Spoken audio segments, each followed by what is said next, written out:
There you go. You're on. You're live. Hello. Good morning, everybody, and welcome to Energy Matters.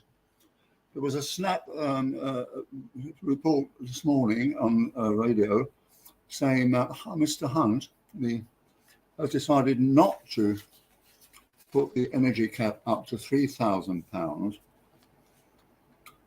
against the 2,500 which this trust set in there.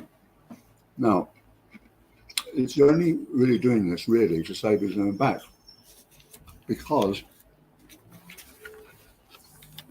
the energy situation is running onto a storm. Because if he put the 2,000, a perfect storm, because the gas price is going down. But let me put it this way. Andrew Selms, United Power Specialist, said that real trouble because of real costs rising, because of turbine making supply chain and the government's windfall tax hurting the electricity generators. Now, what people don't really know is that most electricity now is supplied by wind power and nuclear power. So that's what is likely going to happen. So he's got to find some way of mollifying the people who have lost some of their benefits. Because the Rishi Sunak thing, where the poor people got £650 and every household got £400. So now you're in a situation where, although he's trying to reduce the actual tariffs for all our people, he could be running into a real perfect storm in terms of being able to manage the supply. So what's he going to do then? But there could be a much bigger supply in what Mr. Hunt's doing, in the sense that, as I've gone back before, that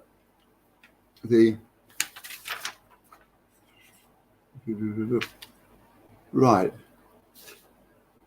Back in the day, a year ago in 2022, British Gas, part of the Centrica Group, and a member of the Big Six cartel of retail energy suppliers, which dominated energy supplies to the tune of 70% of consumers, announced that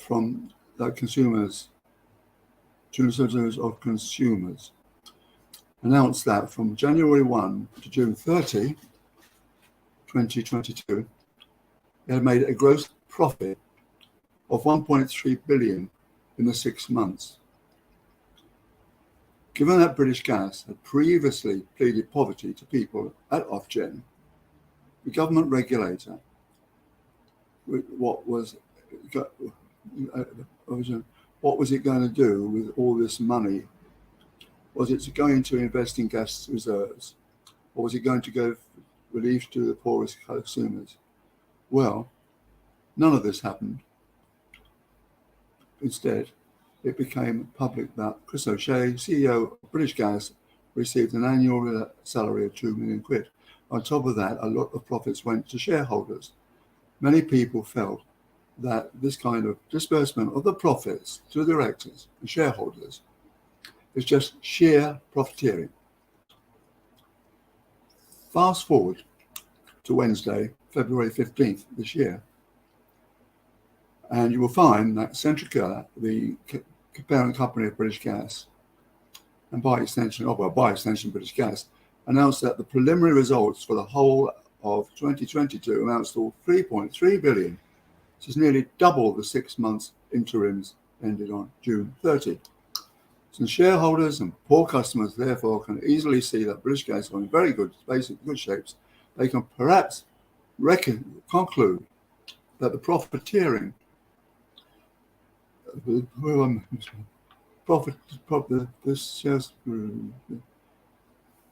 intended profiteering might easily augment a perfect storm. A perfect storm is a critical or disastrous situation brought on by a concurrence of various events, according to Google. All right, Mr. Hunt has we've run into a perfect storm on a rather small way. This lot have done it on a very big way.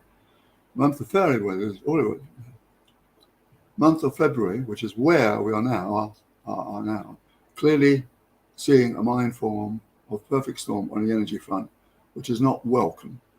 Unfortunately, however, BG has brought in some bad news factors. The company employed contractors who lured their way into poor people's homes to try and redeem unpaid debts and also install prepayment meters. This is bad enough, as installing prepayments is a form of extortion to get people to pay their bills. But there is more. On the front page of the business section of the Sunday Times recently, there was a blazing headline which said, "Scandal of the energy brokers."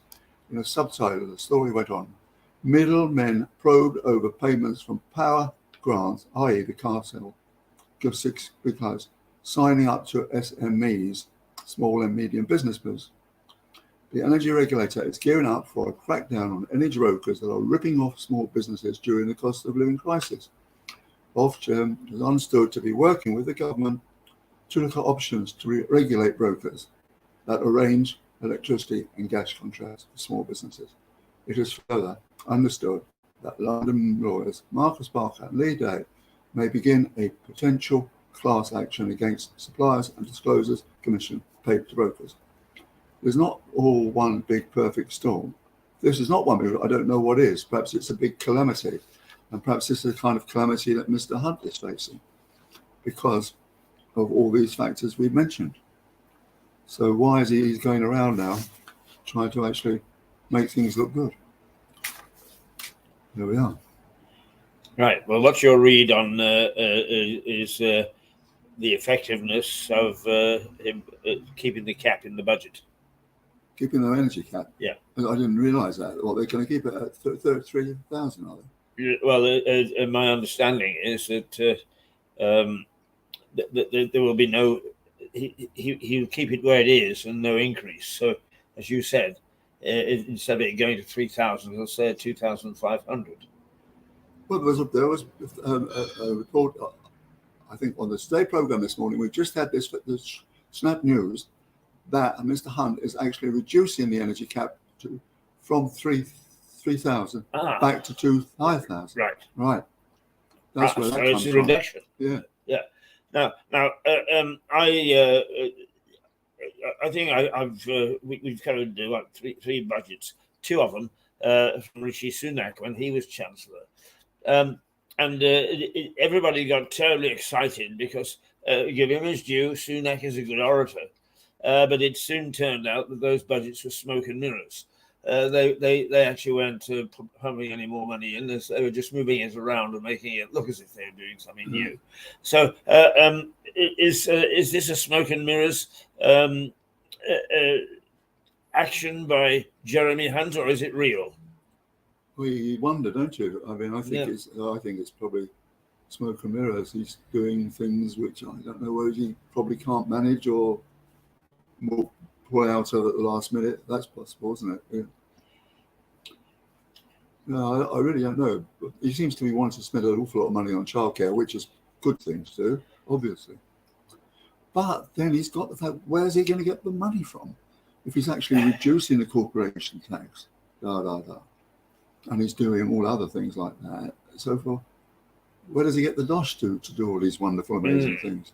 Is he in fact? I thought that the issue that was getting backbenchers all excited on this budget is that his corporation tax move was going to be to increase corporation tax.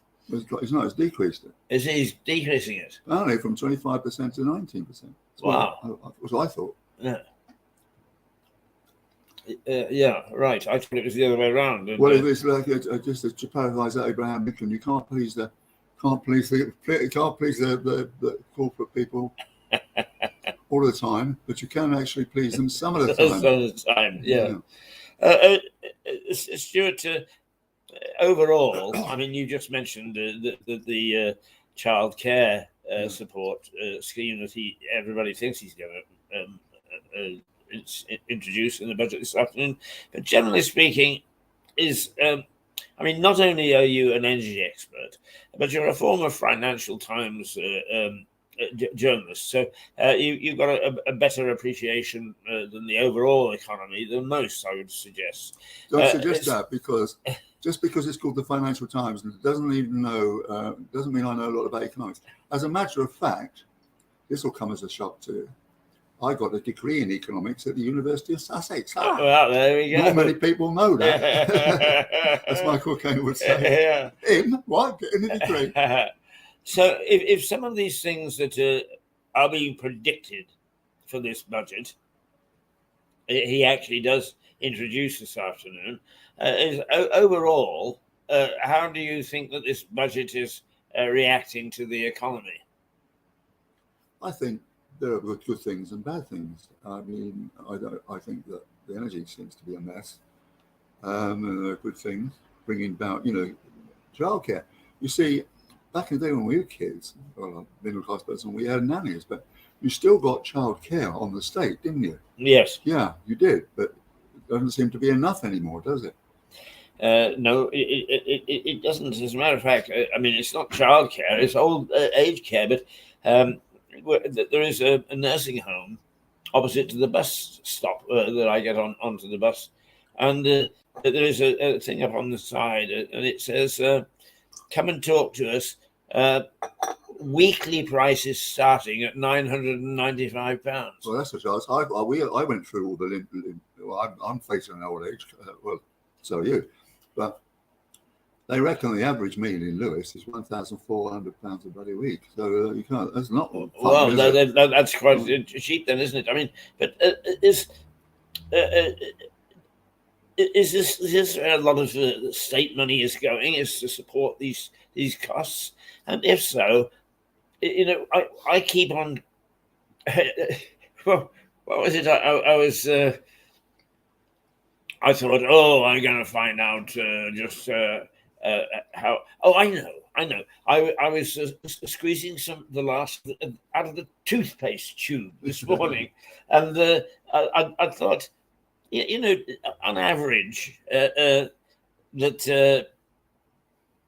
it costs about three quid, 4 quid for a tube of toothpaste. Yeah, but the point is, they issue bonds, don't they? They issue bonds that people are stupid enough to buy. And then they go wrong, so the interest rates go wrong. Madness, absolute madness. Yeah, crazy economics, actually. Basically. Yeah. Mike is here. The cost of things is such as I wonder whether, particularly, you go into the supermarket at the moment, and just processed ham, for God's sake, is £1.50. And how much of that is profit? I don't know. To use the Queen's slogans, one doesn't go to supermarkets. One doesn't go to supermarkets, so I wouldn't know. I don't know. Okay, right. So now your guest is here, so we're going to take a short break to settle him in. But before you go from Energy Matters, Stuart, have you got any last thoughts that you should pass on to people?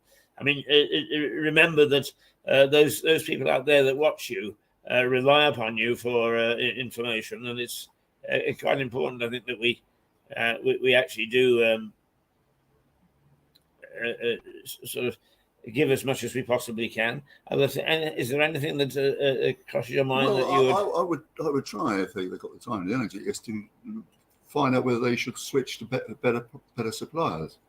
Because some charge really, really over the top, and others don't. So what you've got to do is find the best supplier. Deal. I shouldn't be giving advice because I get done by the Competition and Mergers Authority. But let me say, I think the one of the big cartel beginning in O is probably the best bet. Right. Okay. Yeah. Good. Well, I'm glad you said that, because that's who I'm with. But two of them begin in O. Ovo and Octopus. Right. All right.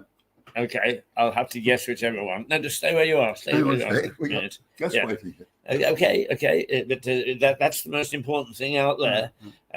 So Stuart will be back in about 5 minutes or so with his guest this morning, who is Mike Homan, who is a very well-known and very, very wonderful photographer and art collector and a denizen of Lewes. And he has a very good story to tell, I think, particularly about his Glyburn years. okay. So Stuart and Mike Yeah. in about 5 to 10 minutes. Okay, right. Yeah. Say toodle pip. Toodle pip then. Toodle pip. Yeah.